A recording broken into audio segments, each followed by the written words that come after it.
The past crimes are exposed. Hannah and 5 others now stand trial. What a lively court scene. Everyone was excited, then furious.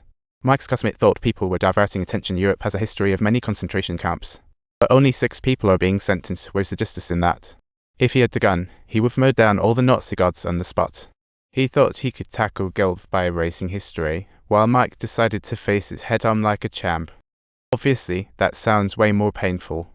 He headed to Auschwitz to figure out what Hannah was really thinking, but standing in front of everything, he still couldn't figure her out. The judge showed the church fire report and signed. Everyone sought the writer, but Hannah claimed they wrote it together.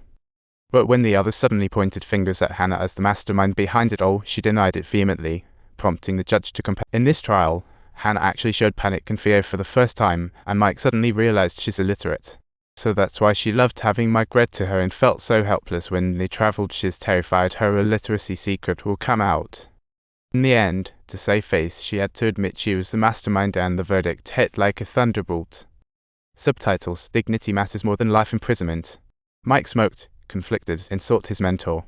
He mentioned having evidence that could help Hannah. Telling the judge might lighten her sentence, but that would mean aiding a Nazi. With Hannah's life sentence at stake, how could he not protect her dignity? Mike was pulled in all directions. Can you talk to her? Mike couldn't face the secret relationship, so his mentor suggested he chat directly with Hannah. Mike went to the prison, intending to confront Hannah, but hesitated upon pushing open the iron gate. Hannah was no longer that one woman he once knew. She was now a locked-up Nazi prisoner, and the battle between love and morality. Ultimately, morality trumped love, and Hannah chose to slip away quietly.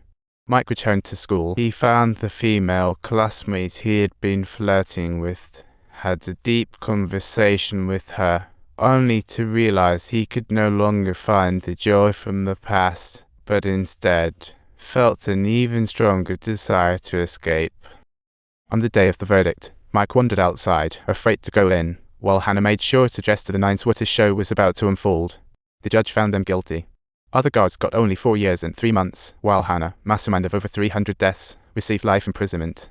Her gaze remained so calm. Suddenly she looked down at the crowd and spotted Mike, who began to cry at that moment.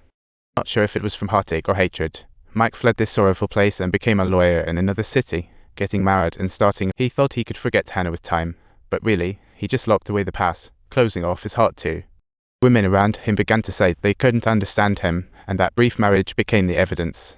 10 years later, he returned to his hometown with his daughter for the first time, awakening his love for Hannah and making a bold decision. Shortly thereafter, Hannah, who was imprisoned, received a parcel that contained several boxes of tapes along with the tape recorder, and upon opening it, a familiar voice resonated through. From that moment, Mike began to work tirelessly, sending her a continuous stream of tapes. This is the most touching scene in the movie, like 2 lonely hearts drawing close again through the power of words. Until that day when Hannah heard the reading of The Woman with the Dogs, her heart felt pierced. It was the last book Mike had read to her before they parted. And then a plot twist happened. Hannah visited the library and borrowed some materials for help. Subtitle: Pick up a pen and start teaching yourself how to read.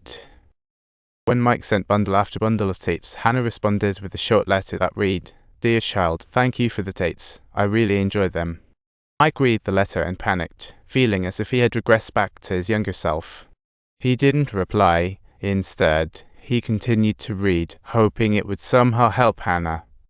Hannah continued to write to Mike in response to the tapes she received in prison, shifting from gratitude to asking for more romance novels. This was Hannah's way of confessing to Mike, but he never replied, feeling guilty all the meanwhile. Fast forward to 1988, Mike received a call in his office. Hannah was about to be released. After being incarcerated for 20 years, Hannah had no family left to contact, and Mike was her only connection. So they hoped Mike would take care of Hannah upon her release, but he just hung up without answering. It had been over 30 years since Hannah had vanished, but Mike finally showed up at the prison. Staff took her to the cafeteria. Despite years apart, he recognized the aging back. The woman he once deeply loved slowly approached Hannah, revealing the smile he had when he first saw her. Hannah reached out her hand, and Mike gently took it, only for Hannah to say, "Child, you've grown up." Subtitles. Suddenly, Mike withdrew his hand and averted his gaze from Hannah, leaving her stunned and pulling her hand back.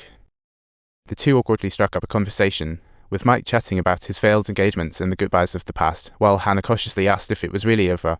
Mike questioned Hannah if she'd ever thought about the past, but she replied that she only thought about the helplessness of the trial. Seeing this, Mike stood up in disappointment, stating he'll pick her up next week, while Hannah appeared lost. In truth, from the moment she received those tapes, Hannah had fallen for that young boy once again. She sent one letter after another, always looking for a reply, but now she realized she had lost it all, standing atop the hopeful pages of a book ending her life. Mike found her a bright, sunlit room, hanging upwards filled with hope, wishing Hannah could find hope again. A week later, Mike returned to the prison with flowers, only to be met with the news of Hannah's passing.